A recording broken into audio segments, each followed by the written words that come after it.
In a clinical laboratory in Madrid, a result appears on a screen. A modern Spaniard, raised Catholic, shaped by centuries of Spanish identity, is staring at a genetic marker called Haplogroup J-M267.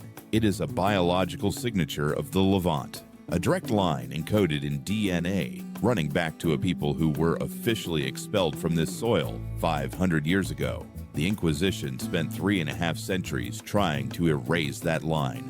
It failed. To understand how this happened, you have to go back, not just to 1492, but 15 centuries before that. The Hebrew name for the Iberian Peninsula was Sepharad, and for most of the medieval period, this land functioned as something the rest of Europe was not, a meeting point. While Western Europe was largely closed off, intellectually isolated, consumed by feudal warfare, Iberia was connected. It was a crossroads between the Islamic world and Christendom, and the Jewish community living there became the thread that held both sides together.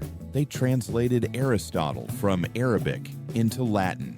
They served as physicians to kings and advisors to caliphs. They built a civilization within a civilization, and they called it home. Genetically, the Sephardic community represents a rare phenomenon called the founder effect, a specific bottleneck in which Levantine migrants carrying the J-M267 and J2 Mediterranean haplogroups merged with the existing Western European R1b population of Iberia. Over generations, this produced a genetically distinct cluster, a people with 1 foot in the ancient Near East and 1 foot planted firmly in Southern Europe. They didn't just settle, they fused.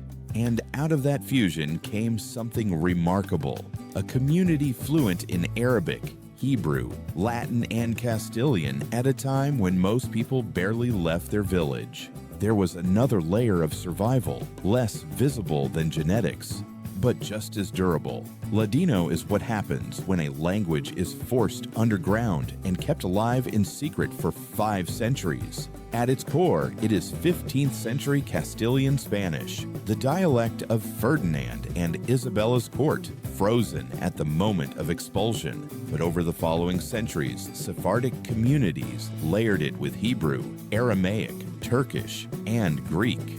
The result was a language with a dual life.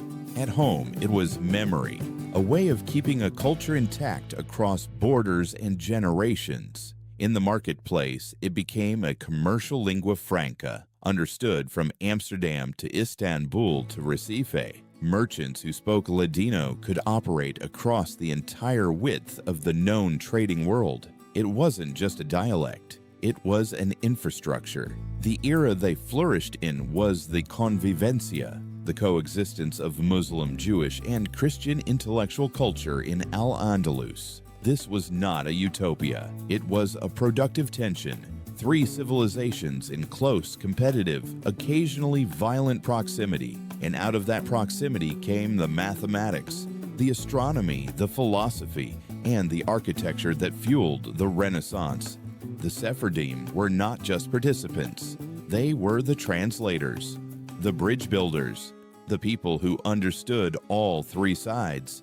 In 1492, the same year Columbus sailed, the Edict of Expulsion was signed. Convert, leave, or die. An estimated 200,000 people packed what they could carry and walked to the ports. Some converted and stayed, hiding their practice behind closed doors. The rest boarded ships into a future with no guaranteed destination. The logistical reality of the expulsion was staggering. Communities that had accumulated centuries of property, libraries, synagogues, and commercial networks were given weeks to dismantle everything. What could not be carried had to be left. What could not be left had to be hidden. What began as movement did not end in arrival. It became identity, and that identity continues to shape what comes next.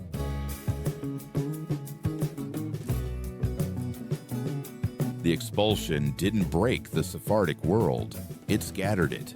And scattering turned out to be a structural advantage. Within a generation, Displaced communities had established themselves in the port cities of the Mediterranean and Atlantic: Amsterdam, Hamburg, Livorno, Istanbul, Salonika, Recife, Curaçao. They were not refugees waiting for conditions to improve. They were reorganizing. They called themselves the nation, the nation, not a country, not a government, a network. A decentralized web of families, merchants, and financiers connected by shared language, shared law, and a shared code of commercial honor. A deal made in Amsterdam was binding in Goa. A letter of credit issued in Istanbul was honored in London. No formal contracts, no enforcement mechanism other than reputation. It worked because the cost of breaking the code was exclusion. And exclusion meant the end of everything. This created a new kind of figure, one that had never quite existed before: the Port Jew. Unlike the court Jews of Central Europe, who existed at the tolerance of a single ruler, the Sephardic merchant operated independently. He owned ships. He insured cargo. He controlled significant portions of the spice trade, the coral trade, and the early sugar economy of the Americas. His power was relational, spread across cities, languages, and legal jurisdictions, which meant no single government could collapse the entire structure by targeting one node. They were the first truly cosmopolitan class, men and women who held no fixed national loyalty, who spoke 5 languages fluently, and who understood that the value of a network grows with its reach. In Curaçao, there is a synagogue that has stood since 1732. Walk inside and you will notice something unusual beneath your feet. The floor is covered entirely in white sand. The standard explanation is symbolic, a reference to the desert of Exodus. But historians who have studied the converso communities of the Caribbean have documented a different reason. The Mikveh Israel Emmanuel Synagogue was built by Sephardic Jews who had fled the reach of the Inquisition, many of them former conversos, secret Jews who had publicly converted to Christianity while privately maintaining their faith. In the New World, Inquisition agents still operated. Neighbors reported. Spies listened at walls. The sand absorbed footsteps. It muffled the sound of people gathering. It softened the acoustic signature of whispered prayer. An entire community encoding survival into the architecture of its most sacred space. The most dangerous product of the Sephardic diaspora wasn't commercial, it was intellectual. In 17th century Amsterdam, the Portuguese Sephardic community had built one of the most sophisticated Jewish communities in the world. They had their own schools, their own press, their own courts, and one of their students, a young man named Baruch Spinoza, took the rigorous logical training he received in that community and turned it against the foundations of organized religion. His 1670 theologico-political treatise argued that the Bible was a human document, that miracles had natural explanations, and that the state had no business enforcing religious belief. The Sephardic community excommunicated him, issued a cherem in terms more severe than any recorded in Amsterdam's Jewish records. He was 23 years old. What the community expelled, the modern world eventually absorbed. Spinoza's framework became one of the foundations of the Enlightenment. The secular liberal tradition, much of it traces, at least in part, back to a Sephardic kid grinding lenses in Amsterdam who refused to stop thinking. From the sugar mills of Brazil to the diamond trading floors of Antwerp, the Sephardic footprint spread across the early modern world in ways most history books don't account for. They financed the first permanent Jewish settlement in North America, in New Amsterdam, which would later become New York.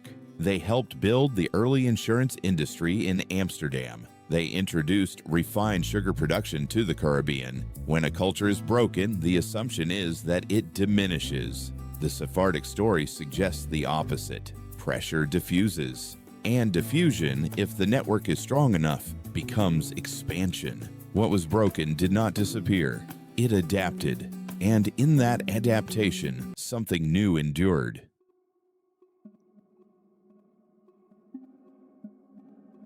The network never stopped. It adapted. In the 21st century, the Sephardic world has migrated again, this time from physical port cities into digital ones. The ancient Juderías of Spain are silent, but something is happening in recording studios in Brooklyn and Jaffa that carries the same principle the Nation was built on: connection across distance, culture as infrastructure. Musicians are pulling the Romanceros, the ballads Sephardic exiles sang in the courts of Castile, and sampling them into lofi, Afro beats, and deep house tracks. The oud is being wired into 808 drum machines. An oral tradition that survived 500 years of displacement is becoming source material for a generation of producers who may not even know where it came from. That is what living culture looks like, not a museum exhibit, a sample pack. Nowhere is this syncretism more audible than in music. In the studios of Brooklyn and Jaffa, the oud is being fused with 808 drum machines. Artists are sampling the Romanceros and layering them over lofi and Afro beats. This isn't a revival, it's a remix of history.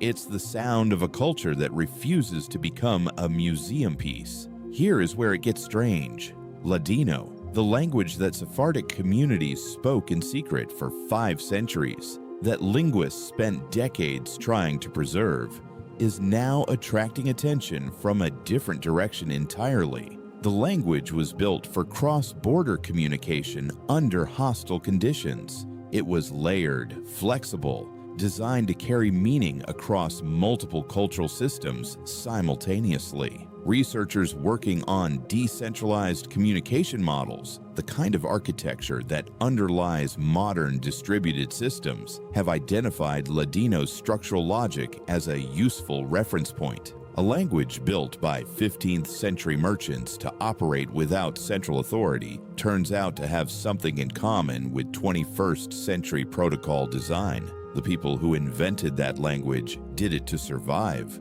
They had no idea it would outlast them by half a millennium and show up in a server farm somewhere. The logic of the Nation is still operating. The ports just look different now. In Panama City, the Sephardic community has become a structural part of the national economy, a node connecting Latin America and Israel in trade, finance, and diplomacy. In Paris, Sephardic influence has quietly shaped French gastronomy and philosophy. In Miami, Sao Paulo, and Montreal, communities maintain the same dual identity the diaspora has always carried, fully integrated into the host country, fully aware of the longer story they belong to. They are still port Jews. The ports are just fiber optic cables and international stock exchanges.